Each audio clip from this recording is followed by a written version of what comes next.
नमस्कार विद्यार्थी मित्रांनो, मी प्राध्यापक मस्के सर. माझ्या मस्के सर या चॅनलवर तुम्हा सर्वांचं स्वागत आहे.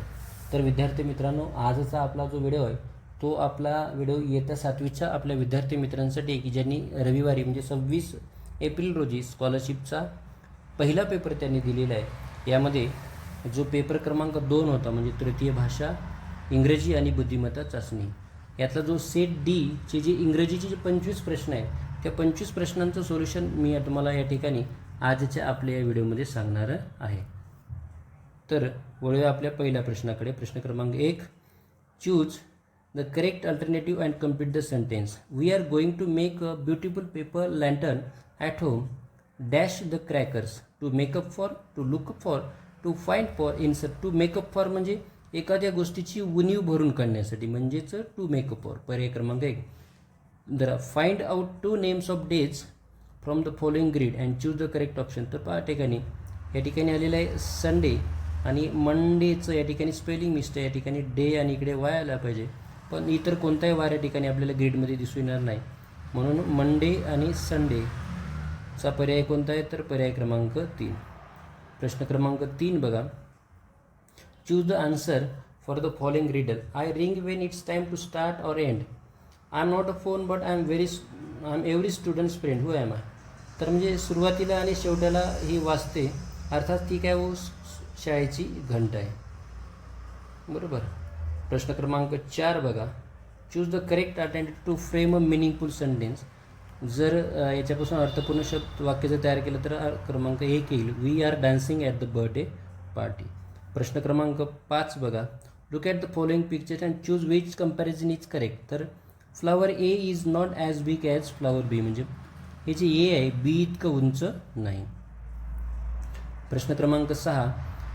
Choose the correct option and complete the following dialogue. Dialogue आपल्याला या ठिकाणी पूर्ण करायचे आहेत. Where did you get these medicinal herbs asked one. I dash them in the trails of the high mountains said Ram. Oh that's nice reply no. I आपण तो काय म्हणतो की मला सापडले किंवा आढळले, found. Question number 7. Choose the correct option for modal auxiliary verb for the following sentence. You dash not touch the वेस, इट इज व्हेरी डेलिकेट.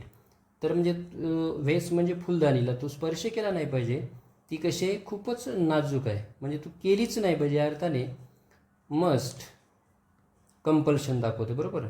प्रश्न क्रमांक 8. Complete the sentence using the correct alternative. Direct speech. Ram said to Renu I am happy. Ram said to Renu या ठिकाणी देखील mistake आहे, कारण या ठिकाणी अशा प्रकारचा इनोटेड कॉमा येत नाही. या ठिकाणी कंजक्शन दॅट द्यायला पाहिजे होतं, पण त्या ठिकाणी दिलेलं नाही, तर ठीक आहे. That he was happy. पर्याय क्रमांक 1. क्वेश्चन नंबर 9 बघा. Choose the correct alternative from the following options. Find out how many adjectives are there in the following sentence. या दिलेल्या सेंटेन्समध्ये एकूण किती ॲडजेक्टिव्स आहेत, तर बघा. In the garden the queen found a big beautiful golden feather nicely lie down on the ground. तर big, beautiful आणि गोल्डन असे 3 ॲडजेक्टिव्ज आहेत, म्हणजेच पर्याय क्रमांक 4. आता बघा. Question number 10. Read the dialogue and choose the correct alternative of clock timings related to the underline words. Underline वर्डला जो काही क्लॉक टायमिंग आहे तो आपल्याला बघा सांगायचा आहे. Mother Meenu, oh Meenu are you still sleeping, it is already 6:45. 6:45 म्हणजे काय हो, 7ला 15 मिनटं कमी आहेत, अर्थात 7ला 15 मिनटं कमी आहेत म्हणजेच 6:45 म्हणजेच 6:45. प्रश्न क्रमांक 11. Find out the correct alternative of types of sentence of the underline word. Has own. Has plus V3 म्हणजे present perfect tense. Question number 12. Complete the following slogan. Give a cheer, independence day is here. Cheer उत्साह दाखवतो. Which part of the speech of the word next belongs to the given in the sentence. Find the correct option. Srishti was sitting next to Yasmin. तर next या ठिकाणी काय दाखवते, preposition, म्हणजे या वाक्याचा संबंध या नामाशी जोडते, preposition. Question number 14. Complete the sentence using correct form of a verb in a past continuous tense and choose the correct option. Teacher who was looking after you. Student my grandfather was looking after me. Was looking after me म्हणजे पर्याय क्रमांक 4. Question number 15 बघा. 15 आणि 16. Read the advertisement. He advertisement आपल्याला read करायची आहे ठिकाणी, आणि 15 आणि 16 2 प्रश्न याच्यावर आहेत. The above advertisement manual is for, कशासाठी हे मॅन्युअल दिलेलं आहे को showing text books, presenting text books, reducing weight of student school bag and advertising the school. तर manual for reducing weight of student school bag म्हणजे विद्यार्थ्यांच्या शाळेच्या बॅगचं ओझं कमी करण्यासाठी. Question number 16, how was the covers of the school bag shown in the advertisement. म्हणजे जाहिरातीमध्ये दाखवलेल्या जी शाळेची पिशवी आहे तिचं कवर कसं आहे, तर बघा light weight bound covers, light weight bound म्हणजे पर्याय क्रमांक 2. Question number 17, choose the correct opposite words from the given option for the underline words. Om and Adi look alike, alike म्हणजे एकमेकासारखे, as there is not even slight difference म्हणजे त्या दोघांमध्ये कसल्या प्रकारचा फरक नाही.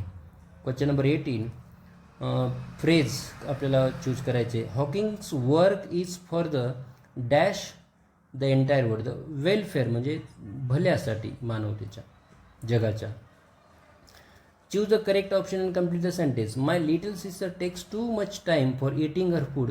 सीज म्हणजे ती जेवणासाठी खूपच वेळ म्हणजे खूप वेळ तिला लागतो जेवण करण्यासाठी. म्हणजेच काय होती, as slow as a snail म्हणजे गोगलगाय इतकी ती हळूवार आहे. बरोबर. आता प्रश्न क्रमांक बघा 20 आणि 21, 20 आणि 21साठी आपल्याला हा उतारा या ठिकाणी वाचवायचे, त्याच्यावर आधारित आहेत. Which word is use to describe mind and body. Mind and बॉडीला डिस्क्राईब करण्यासाठी कोणता शब्द या ठिकाणी हेल्दी वापरलेला आहे म्हणजे पर्याय क्रमांक 1. तर बघा complete the web diagram by reading the above. Mind एक्झरसाइजमध्ये बघा माइंड एक्झरसाइज काय तो पझल्स, रिडल्स, बोर्ड गेम्स आणि जोक्स. आता जोक्स, रिडल्स, पझल्स दिलेलं आहे, आपल्याला काय करायचे तर बोर्ड गेम्स म्हणजेच पर्याय क्रमांक 1. Question number 22, complete the sentence with the correct punctuation mark. What a beautiful picture it is. It is an exclamatory sentence and every exclamatory sentence ends with an exclamatory mark. Question number 23, 24 आणि 25 ह्या पॅसेजवरती depend आहे. तर बघा त्यासाठी काय करा तर passage अतिशय काळजीपूर्वक वाचा. Question number 23, choose the incorrect word from the sentence below. Gandhiji gave a lot of importance to truth, simplicity, war and non violence. आता बघा त्यांनी कोणत्या गोष्टीला महत्त्व दिलं, ट्रूथ सत्य, सिम्प्लिसिटी साधेपणा आणि नॉन व्हायलन्स म्हणजे काय अहिंसा. युद्धाला महत्त्व दिलं का नाहीत म्हणजे गटात न बसणारा पर्याय कोणता पर्याय क्रमांक 2. What did Gandhiji decide one day. तर त्यांनी एक दिवस काय डिसाईड केलं, नेमकं काय ठरवलं.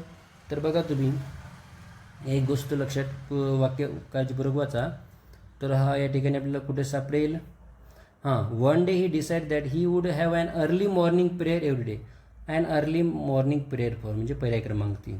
प्रश्न क्रमांक 25, गांधीजी ओवर आपण काय म्हणतो lawn cloth and dash dhoti. Lawn cloth म्हणजे काय तर आपण याला काय म्हणतो तर लुंगी असं म्हणतो. ती लुंगी आणि धोती परिधान करायची.